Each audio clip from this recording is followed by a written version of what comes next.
In a world where local musicians and artists are unrated, underappreciated, battered, abused, and swept under the rug,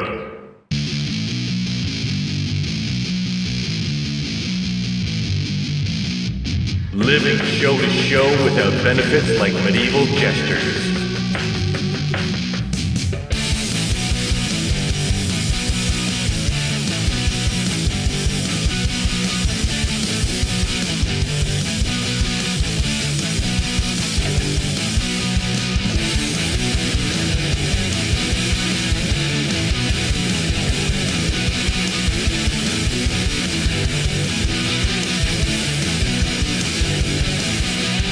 Underplayed and underpaid.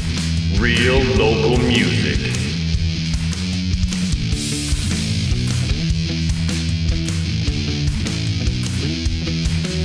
We've gone rogue. Email us at bryancfru@gmail.com. Viewer discretion is advised.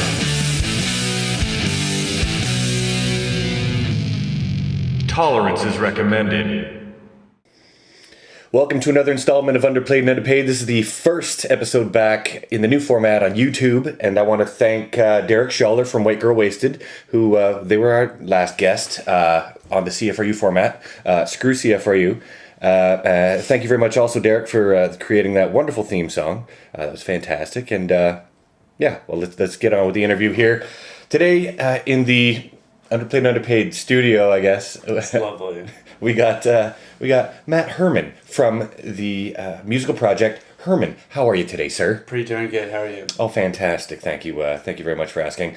If you could introduce yourself to the listeners and viewers on YouTube, the subs, tell them a little bit about what you do with this musical project Herman. All right. My name is Herman. Basically, I am sort of like a one-man show where I perform like multiple synths and drum machines and keyboards, and I loop everything live, and I just create little pieces. Nice. And how long has Herman been a project for? About 2 years. Okay. And why did you choose the name Herman?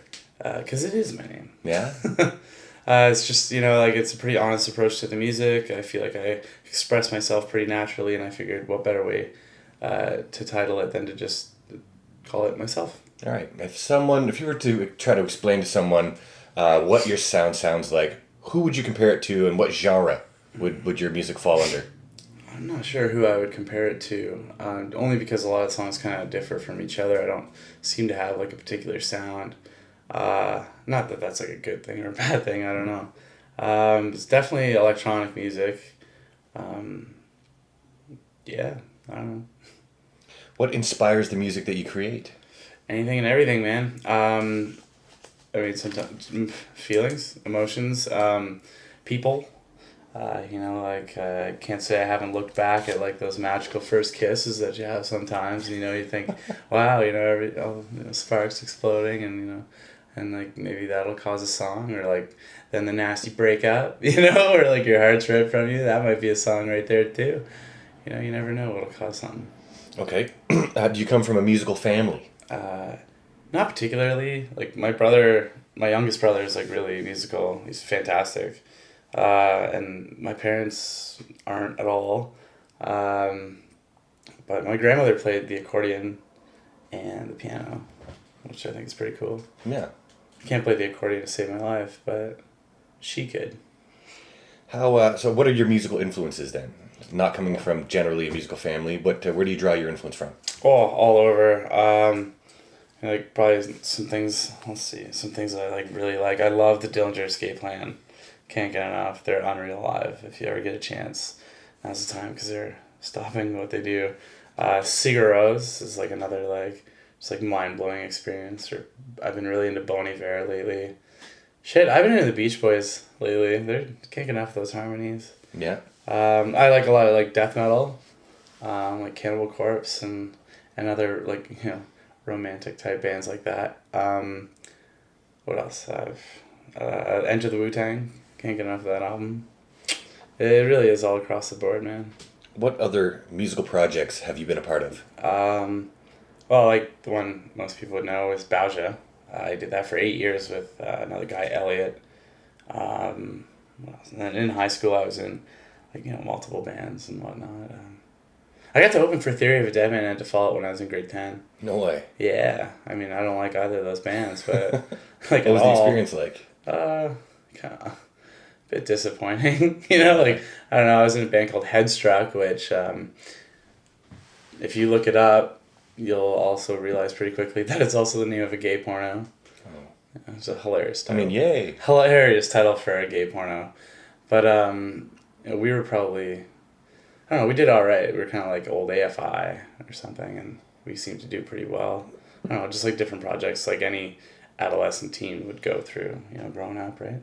How does the music of your current project, Herman, compare to Bauja and the other band you were mentioning? All the other bands, except for Bauja, I would say Herman is definitely better than. Not saying that there's anything wrong with the other musicians who are a part of those projects, but like with Herman, I get to do whatever I want, right? So obviously I'm going to like it.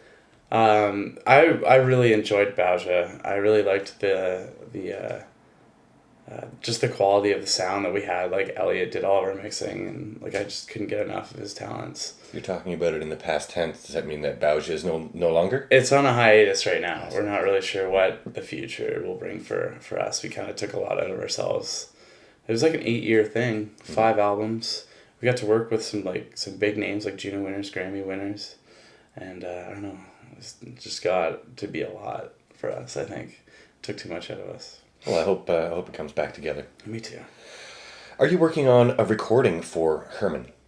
I want to. I mean, I'm still writing. I have about 8 songs that I'm doing live now that at all my shows that are concrete, and I have about 5 on the back burner that I've been still working at. But I don't think I would release like a full length if I were to do it. Maybe like a nice EP.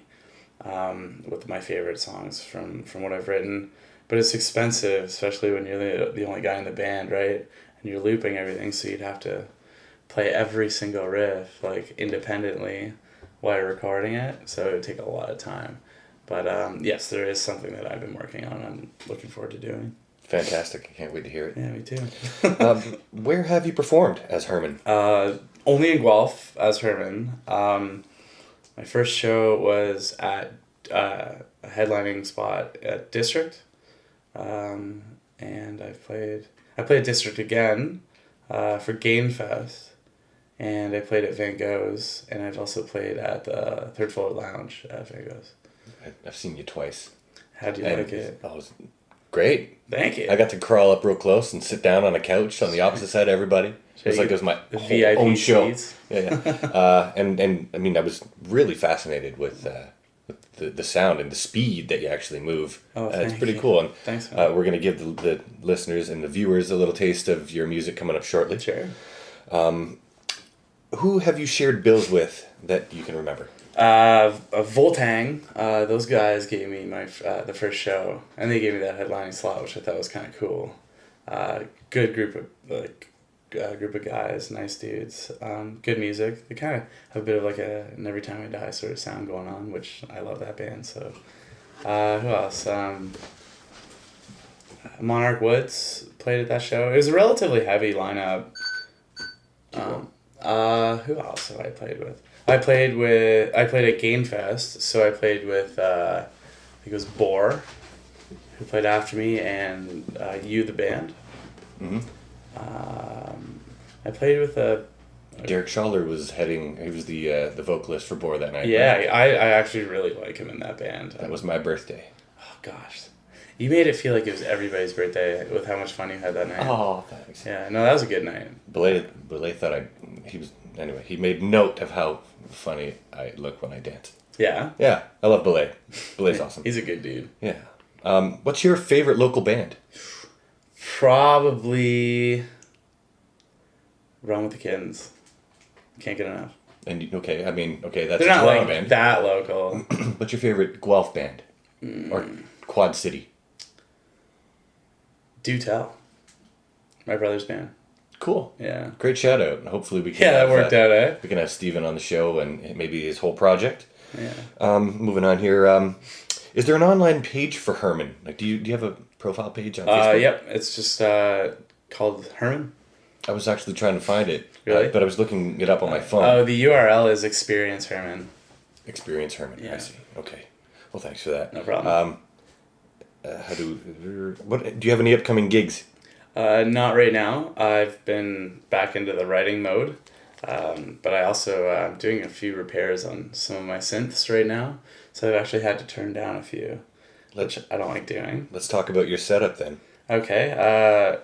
Currently, I have a Core Cross 61 key synth, usually in front of me.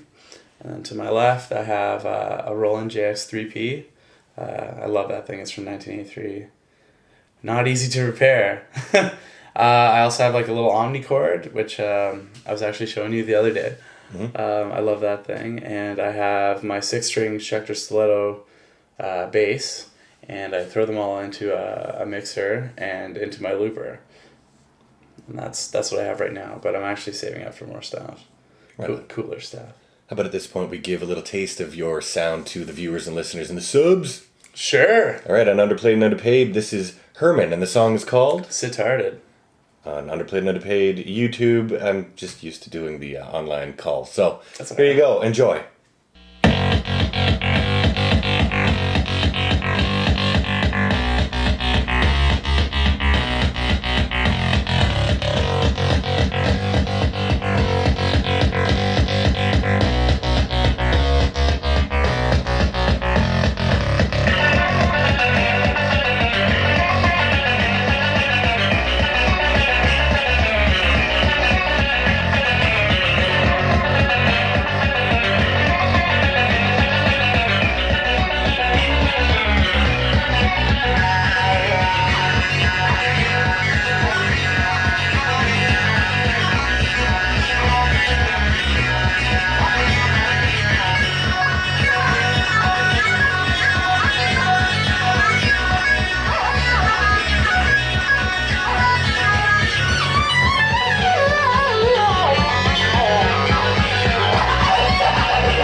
All right, we're back with Herman here on Underplayed and Underpaid in the studio, as let's just call it that for now. Hopefully the sound isn't bouncing too much off the walls.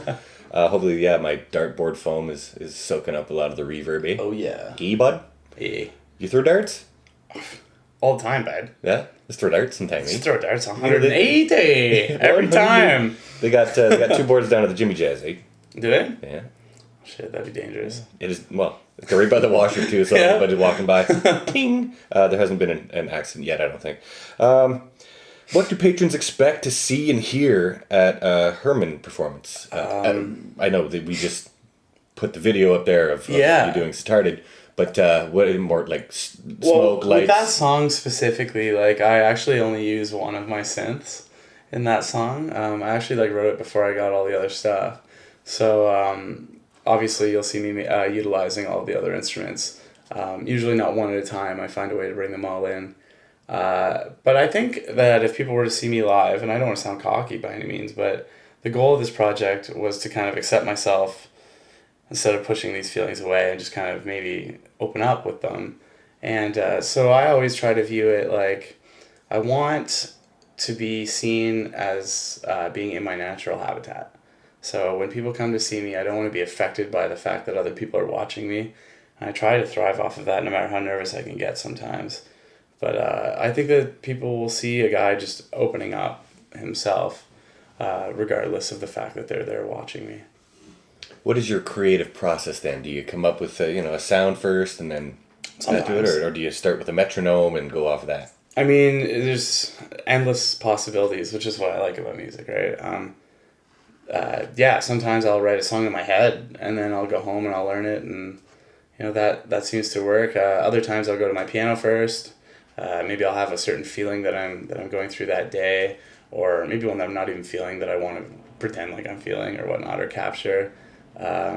Sometimes I will, if I'm feeling a little bit dry from ideas, I'll just like throw a beat in there and just like see what happens. Sometimes I'll just like loop a couple notes and like walk away from it for a few minutes. And as it keeps looping, I'll end up like just writing something over top of it in my head. I'll come back and see if something happens. Yeah, there's a lot of possibilities. Nice. Explain this line from your bass guitar teacher. C sharp till it be natural. It's not from my bass guitar teacher. Oh, I named one of my bass songs C sharp till it be natural. Basically, I was just going through a weird time, and I wasn't seeing things clearly, and I wanted to, and I figured practice makes perfect, which is how I was able to write that song in the first place, because it's the hardest one I can play on bass. I don't know, it just seemed like the right title for it. Obviously, it's a play on words. But yeah, just C sharp until it be natural. You try your hardest to think things through every time, and it doesn't always work. I'm sure you've been there before. And, you just hope that you can keep doing it until it becomes natural. So you're talking about when you play a 6-string bass guitar, right? Yes, sir. And do you put that into the loop pedal, and that's a whole nother project, or is that part of Herman as well? I'm trying to find a way to like incorporate it, but sometimes it works. Like you noticed probably when I played live and you were there. Like I do have a song right now that is a solo bass song, but I have other songs that I've written solo bass before I did this project. But I do want to find ways to incorporate it. The one issue I have is that like all the synths and stuff that I play, like a lot of the effects are like pretty fat, like they're pretty big sounds. And my bass guitar, though I think I can play it pretty well, the sound of it just doesn't really seem to like keep up as well.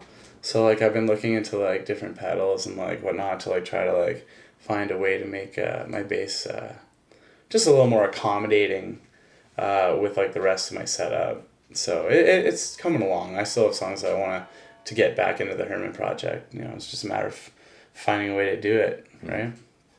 Is there a Mrs. Herman in the picture currently? My mom. Oh yeah, my mom, man, Mrs. Herman. Actually, my brother just got married too, so there's a second Mrs. Herman now. Oh. Yeah. And do you sleep with either of them? No. Okay. All right, so you don't have... I slept with my mom growing up as a kid, but it's been a while. No, I'm single right now, which gives me a lot of time to pluck my own G-string, if you know what I mean. How do bookings or single ladies get a hold of you in the event? What's your email address? My email address, don't forget it. It's I'm so creative when it comes to the names. mattherman@hotmail.com. For real? Any dots or any... .com. Did you not hear me? No, I mean like Matt.Herman. No, okay. Just straight up mattherman@hotmail.com. All one word. Oh yeah. Okay. So that's how you do it, ladies. So the bartender at the Jimmy Jazz is a huge fan of your music. And I personally think that when you are ready to do a music video, you contact Dylan Patterson and have him dance in your song. He dances like he's NSYNC, Backstreet Boys. Perfect. And he's a huge fan. Go down and see Dylan Sundays and Mondays at the Jimmy Jazz. Highly recommend it. And also, yeah, because Sundays, Dave McKinnis hosts comedy at the Jimmy Jazz. Starts and kicks off about 9 o'clock. Always a big headliner. Always a professional or two involved. And it's always a fun time. Last night, Tig Wright headlined, and he was so funny. So funny. The whole room was, yeah. I actually haven't hit up a comedy night there yet. I should. Highly recommend it. All right, so how much do you love eggs? If you don't want eggs and someone gives them to you, it's never a good time. You know what I'm talking about. But I like eggs enough to have about 2 or 3 a day. Fair. Yeah. I also personally eat the natural eggshell membrane because it's the second best source of collagen that a human can consume behind breast milk. It's not as This easy is the to come second time I across. told you that. No, it's not. But I say it all the time because I'm a wealth of knowledge. What's your favorite place to eat in town? Or out of town? I like, you ever been to Vincenzo's in Waterloo? The market? I've heard of it, but I've not been. Unreal. Like, I know it's not like anything fancy, it's just like an Italian market, but you can get like a $5 sandwich there that'll blow your mind. Yeah, I've driven down there just for a $5 sandwich. Fantastic. Yeah. I've done the same in other places like the Yeti. And, Yeah? oh, yeah. Yeah. Anyway, yeah, for sure. I'm a bit of a foodie. Like, for example, today I had the first time I tried the portobello stuffer at the Western, which is like a portobello hamburger kind of thing. And came with a salad. Really good. Highly recommend it. To give it a go. There you go. Last year you opened up about depression and addiction. What would you like to share with the viewers? I'd say it's a slippery slope, that's for sure. If anyone deals with it the way that I did, you'll find yourself pumping different things into you to try to create as much art as you possibly can. And you'll think that, maybe putting yourself in that mindset will actually, it's a matter of input and output. You keep feeding things into your input and you hope that something amazing comes out of it. But I don't know. I wouldn't recommend it.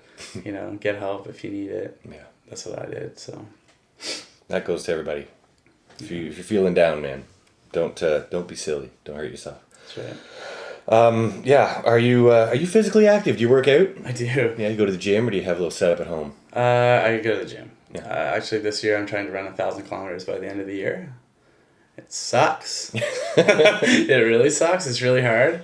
On average, how many do you do per session? Well, a lot of people would say like, oh, well, that's only like 3 or 4 per day. Fuck that. I'm not going every day. So it amounts to 20 kilometers a week with 2 weeks grace.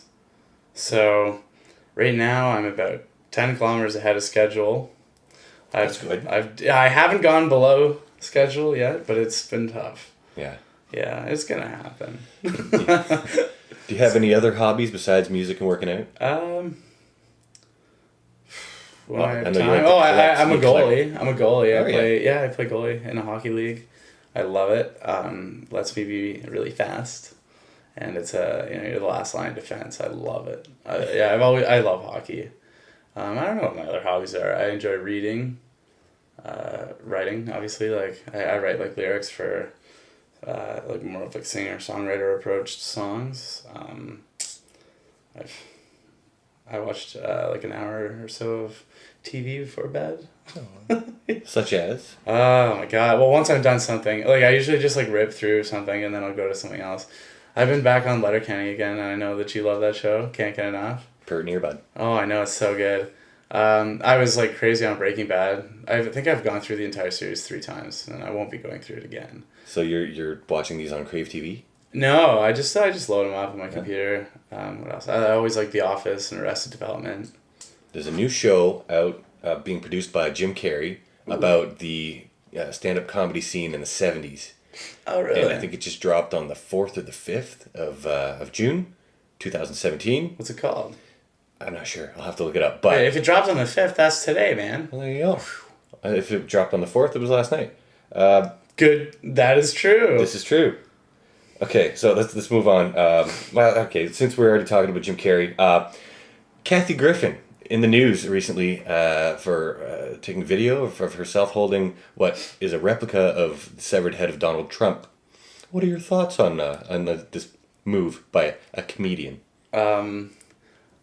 All political viewpoints aside, pretty sure that a lot of people who are watching this can probably assume what my political standpoint is on Donald Trump. Well, no, that's why we got you here. No, I know, but anyone in their right mind can probably assume Okay. what that would be. I think that Kathy Griffin sucks. She's never been funny. She's always been annoying, and this.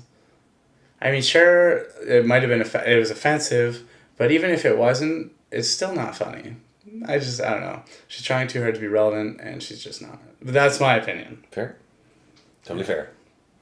DJ Goldie, the first time I had an interview with you at CFRU, among other funny things, I asked you to listen to DJ Goldie. Have you ever listened to the 2 albums I sent you? I'm pretty sure the second and third interview, you found out that I did not. But I did. I did. Saturn's Return. Yeah, I listened to, it's a double disc. And I listened to the whole thing. And I wasn't crazy on it, but I didn't hate it like I do Kathy Griffin. No, it wasn't bad at all, but like if it's as influential as you were telling me in the first place, then like had I heard it, when it came out, and I hadn't heard anything that had come out after that or been influenced by it, I probably would have really enjoyed it a lot more. Kind of the same as Metallica. Like, I don't really care for Metallica. I know that they're a huge influence, and I can't give enough respect to them for it. But, now that I've heard everything that has emerged due to that, going back and, say, listening to a Metallica album for the first time isn't going to hit me, the same as when it came out and there's nothing else like it. All right. So we're going to... Goslings. Well, you picked me up over at Tony's where I was having an espresso so that I could speak clearly and enunciate quickly. And we were driving by some geese. And you were like, oh, they're so good. Tell us about your love and affinity for goslings. Okay, well, I actually started when I was in university. During the summers, I would work for the Catholic School Board. I was a part of a landscaping crew. And we would always drive around, and it was that time of year because it would always start in May, right? Like when the summer. And that's when all the baby geese started showing up, all the goslings. And especially over by the River Run Center, that's where they all seem to hang out. And they're just so damn cute. And you'll see, like, a mama goose just, like, stop traffic. We're all coming through. And then, just, like, all the little kitties. And, oh, my God, yeah, I can't get enough. Did you ever name any? Ryan. Yeah, Ryan Gosling. You had a favorite that you could recognize every day? And you named it Ryan? Okay. I figured so much. I just figured I would ask as well. Well, let's go in this direction. It's time to play Button Rebuttal. Pressed by Nick presents Button Rebuttal on Underplayed and Underpaid. And what we do here, if you're watching, is we got some dirty buttons, and then we got some beautiful green, brand new, sparkly Underplayed and Underpaid. They've been sitting in this briefcase for a year. I want to thank Nick Clark, Pressed by Nick. If you're interested in getting buttons pressed locally, that's the place. He's one of the I'm sure many or few guys that do buttons around here, and he's a good guy. Yeah, he is. And he's just started working for Sunrise Records, so he might be able to get you on the shelf. You never know. Okay, so the rules is I ask you a riddle, and if you can't figure it out, I make you stick your hand in a dirty button bag, and you get to tell us what you pull out. Okay? Sure. Here goes. What's the difference between a Grand Central Station in Toronto and a lobster with breast augmentation?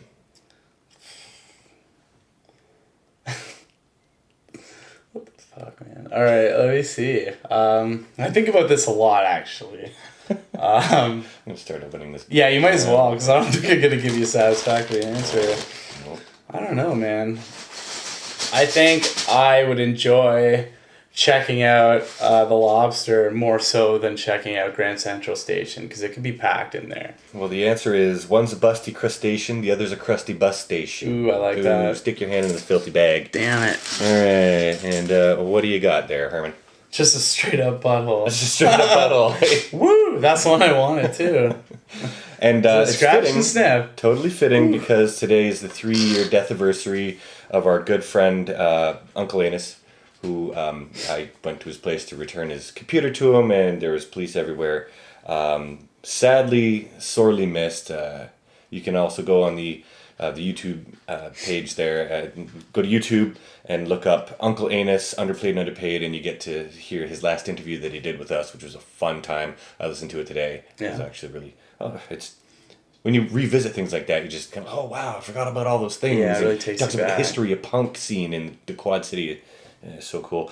And also, I guess, yeah. How did you like the stew? I made some Irish pork stew. God. It was so good. It was so good. Ladies. Yeah. Ladies, if you're looking for a man who can cook, this guy Bryan right here. All right, there you go. That's enough plugging me. An Underplayed and Underpaid, signing off. Bryan McNeil with Matt Herman. Make sure you check out Herman's page, which is Experience Herman on Facebook. Yeah. And